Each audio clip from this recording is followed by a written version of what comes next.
par ceci, je sais que Dieu m'aime. C'est un passage que je lisais dans Psaume 41, au verset 12. David dit, « Je saurai que tu m'aimes si mon ennemi ne triomphe pas de moi. » Et ici, on voit le roi David qui, quelque part, dit à Dieu, « Écoute, je serai avec certitude que tu m'aimes si mon ennemi ne triomphe pas de moi. » Il fuit Saül, il est en train de fuir l'armée, il est dans la grotte. Il sait en réalité déjà que Dieu l'aime, mais il a besoin d'être rassuré. Le mot David signifie déjà bien-aimé de Dieu. C'est comme un petit nom qui s'appelle comme le Yeshurun, comme dit la parole de Dieu. C'est David, quand il a entendu son nom, il savait déjà que son nom le rappelait qu'il était aimé de Dieu. Mais là, dans la détresse, dans l'adversité, il a besoin d'être rassuré par l'amour de Dieu. Puis il lui dit, écoute, par ceci, je saurai que tu m'aimes. Si mon ennemi ne triomphe pas de moi, je saurai que tu m'aimes. Donc il dit à Dieu, quelque part, je saurai que tu m'aimes si tu fais cette chose-là. Et j'aimerais te dire que toi et moi, je crois qu'on a tous déjà prié ou pensé comme ça, en disant, Seigneur, je sais que tu m'aimes, mais si tu fais ça ou par ça, je saurai que tu m'aimes. Et j'aimerais t'encourager à te rappeler que je crois que Dieu est déjà intervenu plusieurs fois dans ta vie. Et parfois, on oublie que par son intervention dans le passé, il a déjà prouvé qu'il t'aime. Par le fait qu'il t'a préservé jusqu'à aujourd'hui des difficultés, des défis de la tempête. Par le fait qu'il t'a préservé, qu'il a restauré ton cœur, qu'il a restauré les relations. Par le fait qu'il est déjà intervenu par une guérison. Par le fait qu'il t'a déjà utilisé pour amener son intervention au travers de toi, pour qu'il soit fait sur la terre comme au ciel. Par le fait qu'il a déjà manifesté, démontré son amour au travers de toi. Il est déjà intervenu. Et nous savons que Dieu nous aime et nous avons besoin d'être toujours un peu parfois rassurés, comme David, de demander, Seigneur, mais allez par ceci. Mais j'aimerais te dire, à côté de tout ce que on peut demander à Dieu comme signe pour qu'on se rappelle qu'il nous aime, il y a un signe qui est indéniable, inébranlable, un signe que nous devons toujours nous rappeler et rester conscients de ce signe, c'est la mort et la résurrection de Jésus-Christ. C'est crucial de se rappeler que par la croix, par la mort de Jésus, je sais que Dieu t'aime et je sais qu'il m'aime. Parce que Dieu a tant aimé le monde qu'il a donné son Fils unique, afin que quiconque croit ne périsse pas, mais puisse avoir la vie éternelle. Par le sacrifice de Jésus-Christ, il y a eu un échange, il y a eu la possibilité pour toi et moi de recevoir une nouvelle alliance, d'être entendu, de connaître le cœur de Dieu, de mieux le connaître. C'est juste incroyable. À la croix, Jésus n'a plus été entendu par le Père lorsqu'il a dit « Mon Dieu, pourquoi m'as-tu abandonné ?» Pour que toi et moi, on puisse dire « Père, Père, entends-moi, réponds-moi. » C'est pour ça que cette vérité, invoque-moi et je te répondrai. Et ton héritage est mon héritage. Parce que quand Dieu a fermé à un moment donné à la croix ses oreilles à Jésus, c'est pour les ouvrir pour toi et moi.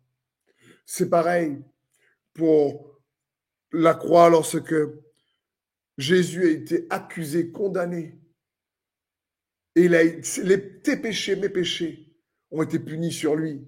C'est pour ça que la parole de Dieu dit, on voit ça dans Hébreux 8, 12, je ne me souviendrai plus de leurs péchés.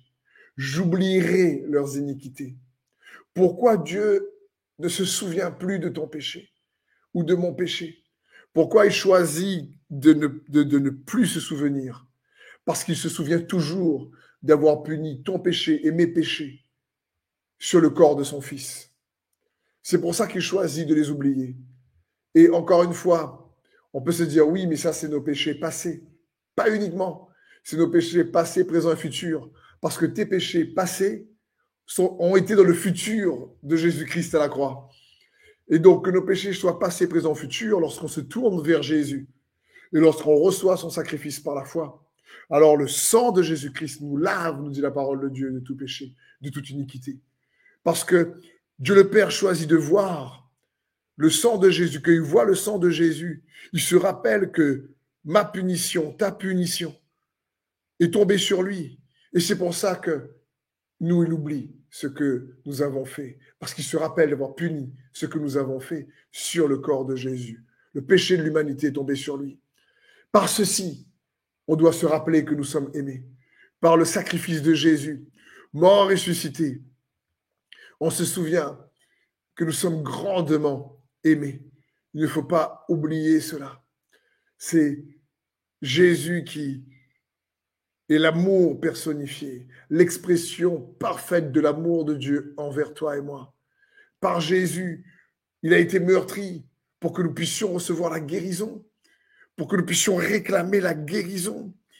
Et sur nos familles, sur nos amis, prier en son nom pour dire par tes meurtrissures, il ou elle est guéri. Nous pouvons réclamer, proclamer, déclarer la guérison parce qu'on sait qu'il nous entend, parce qu'il a fermé l'oreille à Jésus. Il a été silencieux envers Jésus à la croix pour pouvoir nous répondre favorablement.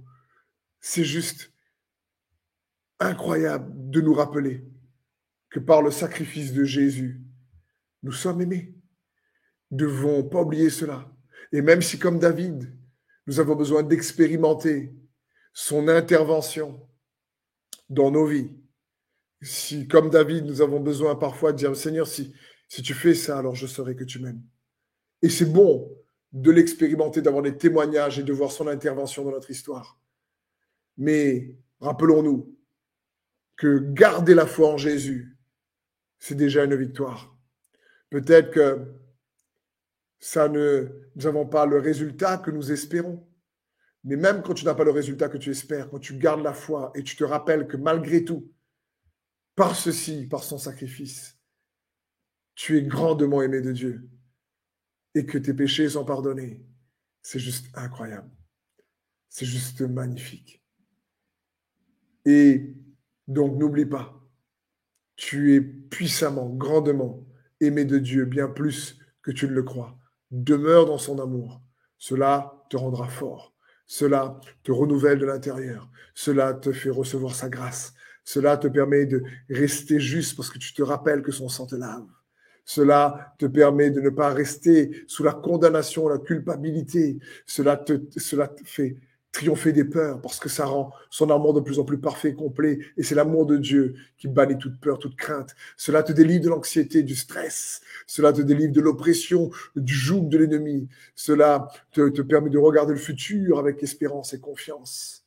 Donc, je prie que par ceci, Jésus et ce qu'il a accompli, tu puisses être enraciné dans son amour pour toi. Amen.